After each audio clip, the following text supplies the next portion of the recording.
Up first, I'm really excited about this one. I had the pleasure of meeting him over the summer. He's a Detroit native who is currently shifting the poetic climate of Flint, Michigan, one curated event at a time. Imagine being everything God called you to be and still managing to walk around unscathed, untouched, and almost unrecognizable until you speak. Chris Townsend, best known as Dr. Nobody, has been writing poetry since his pencil met the lines of his first notebook. After perfecting his craft for years, he started his performance journey in 2020. Gracing stages across city, county, and state lines since 2022. He has been one half of the duo Audio Sensations, curating poetically themed events across the state. Participated in multiple slams and took first place in Oakland University's annual Poetry Slam of 2024. Resident poet at Cola Lounge and a frequent flyer of virtual open mics. Please join me in welcoming Dr. Nobody, Professor of Love and Theology, to the stage.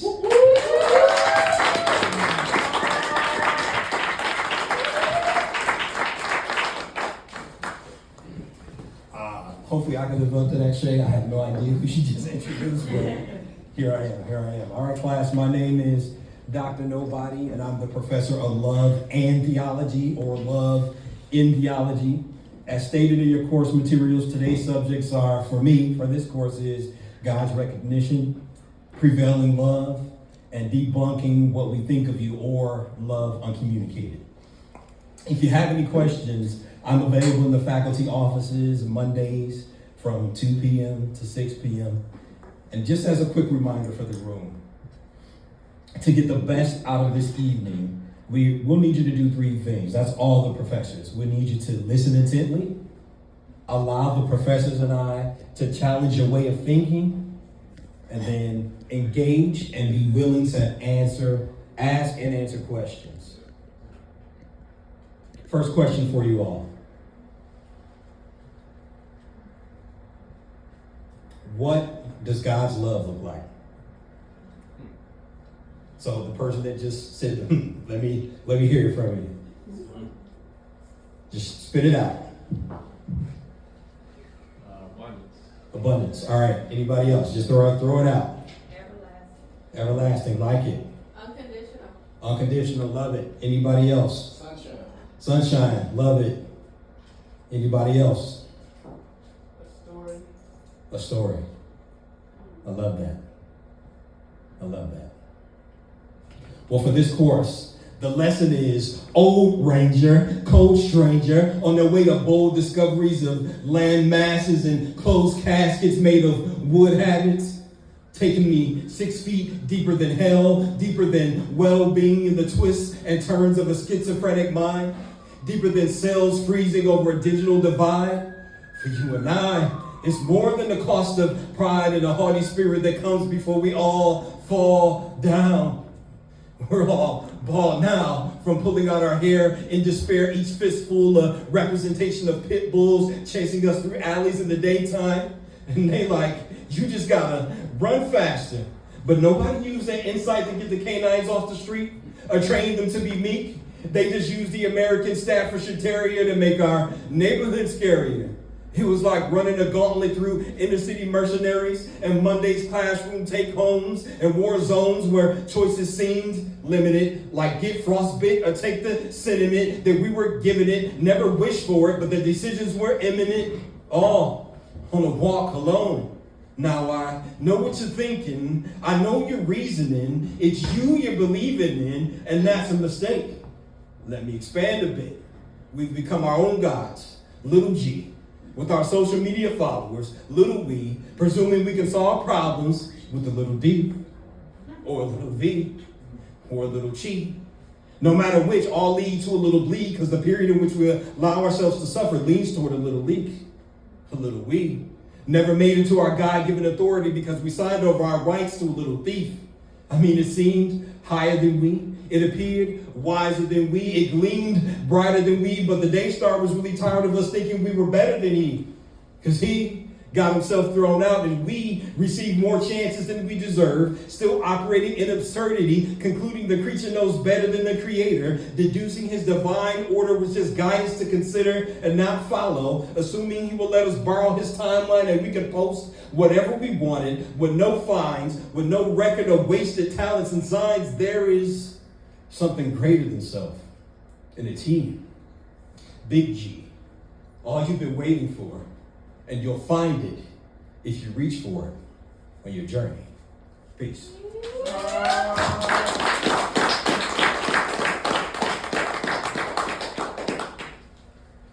All right, class, next question. As we move into the next piece and we continue on with the course. Have you ever truly experienced love? It's a good one, right? Yeah.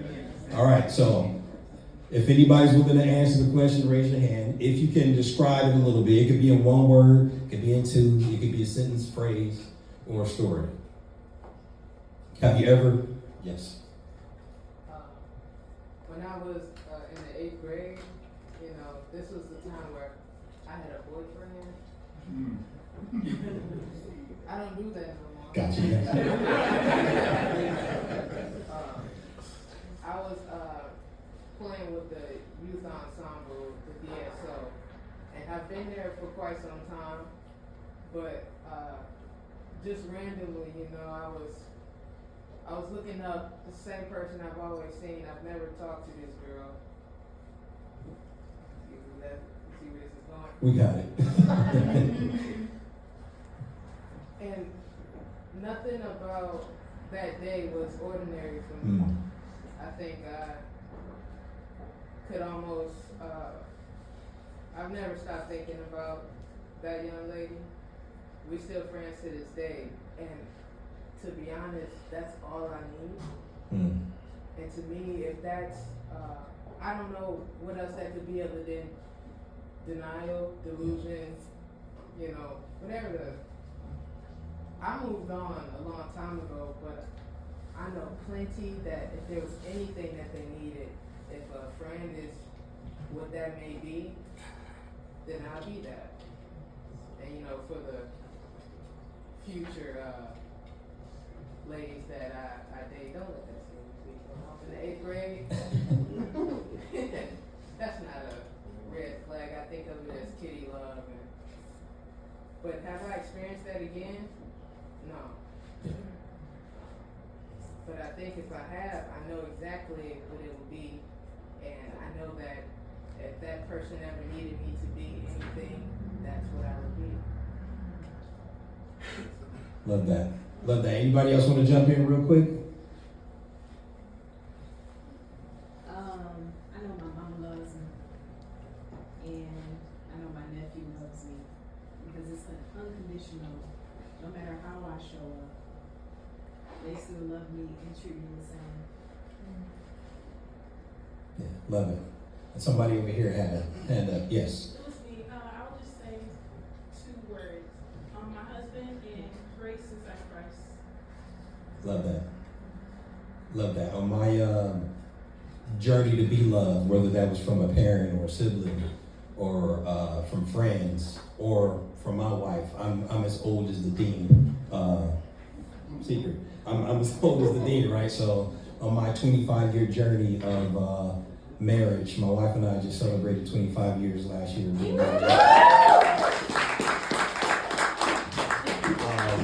There's been a lot of ups and downs, but when I think about my journey of love, I just want somebody to love me back. Like I love them. Because love's been hiding behind your next of kin. Because you make all of them the beginning and end of your whim. Whenever you want to. Hold them accountable for the way you keep me at a distance. Like from a long bend between Neptune and Aura. Because light speed puts us light years past tomorrow. And by the time the light reaches me, it's already a few 100 million years past resting on its laurels. But the light be radiating so brightly like it might be a quarter off nightly. Like kites and breezes leave me scattered pieces of love It was like she never even showed up, and what I saw was like an apparition that never really existed. It was like a closed fist hits when it's balled up in mischief, but misfits never miss, like mannequins holding stiff limbs and poses, proposing that they never made amends. But do men bend like digits written in Arabic? And can it be clearly added? Because one touch can set me off like a roller coaster, floating somewhere between emotional and it's a rush, and too much to hang on to, because your love sends me upside down. And I found you don't even need a chain for love, because your love has me bound to enough. It keeps me grounded, astounded. Why can't I get around it? So I just let her in, like Letterman's filled with pictures and old nicknames reserved for better men. Never been bearable to carry them, like cherubim on wings made of letterson. To your heart, we're not right. There's no diluting the meaning of words, because love is too bright. It's too light. It's too right in my sight. Peace.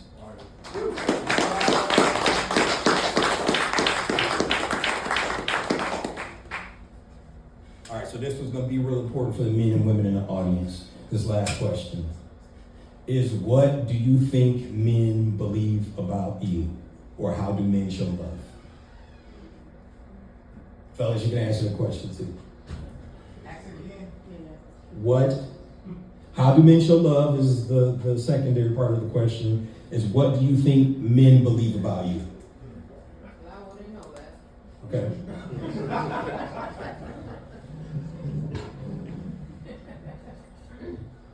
I have feelings about all women. It has nothing to do with sexual preference.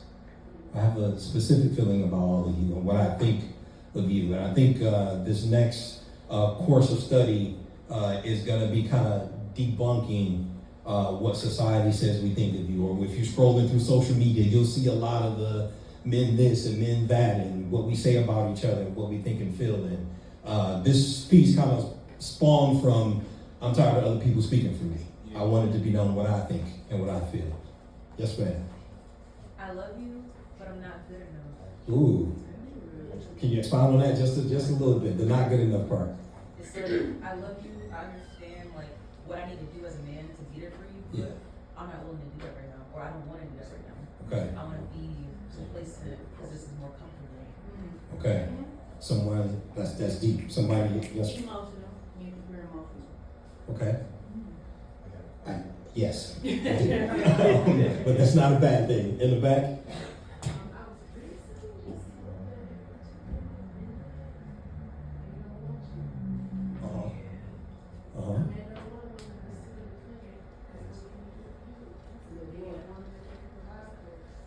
Yeah. Absolutely. God gave me this line one time. Independence is unanimity's executioner. So while in some cases, you guys know the society we grow up in, you have to be independent when you're by yourself, or that might be the circumstances. But we are all dependent on each other as human beings, so it requires us, as far as human nature is concerned, men and women, we need each other. You know what I mean? So that part is, I think, important. I think a lot of the noise we hear around, a lot of things that we've been taught because of, maybe it's our mothers or fathers, what they experience in good and bad relationships, those things get pushed onto us sometimes as well. And so being able to work through that, I think is important and essential for us to build those relationships. Anybody else? I've learned that men show love through action and presence. When they don't know the words to say, they can still be there in presence with you, or allow you to be in presence with them when they're feeling large things that can't be explained. Love that, absolutely. I'm guilty of that. I think if I didn't write poetry, I don't know if anybody, let alone my wife, would know that I had feelings. You know what I mean? I tend to be pretty stoic.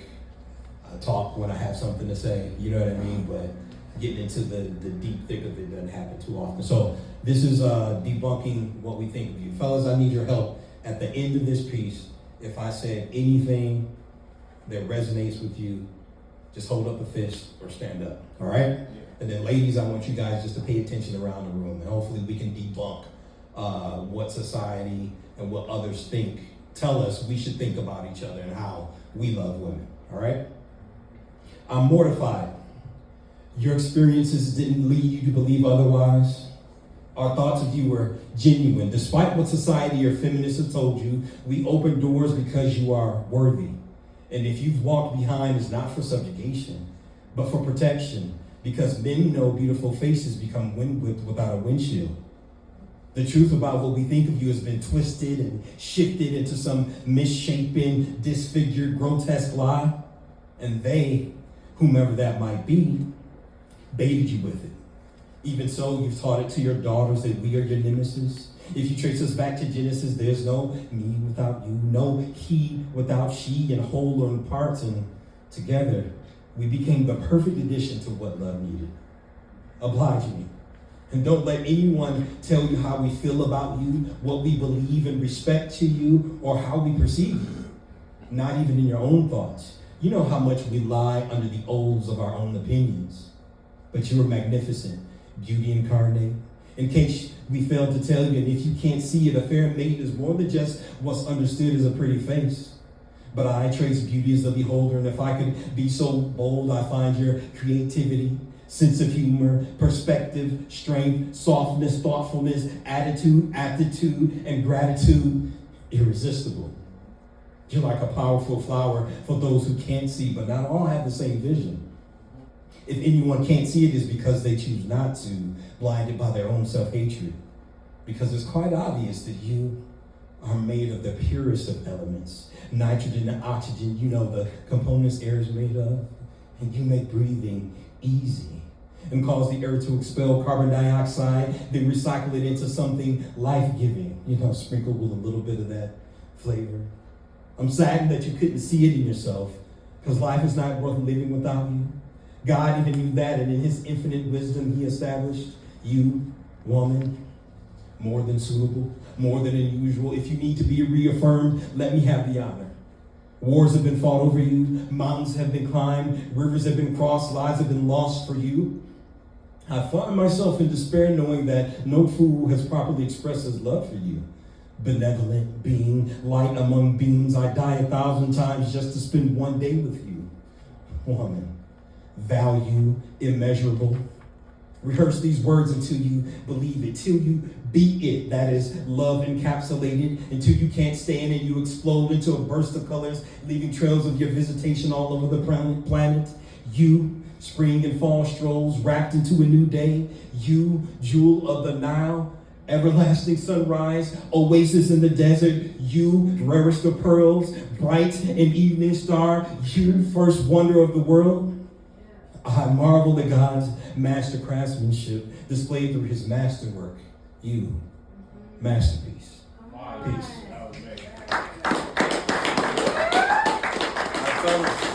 Fellas, fist in the air, stand up now. All right, ladies. Now look, all right, now look around the room. And hopefully us as men can debunk what others say we think of you, sometimes what maybe you think we think of you. But it's so much deeper than that. The value that we hold for you is so much deeper. You all are a treasure. And I am grateful and thankful to have my bit of treasure on earth. All right, I've been Dr. Nobody.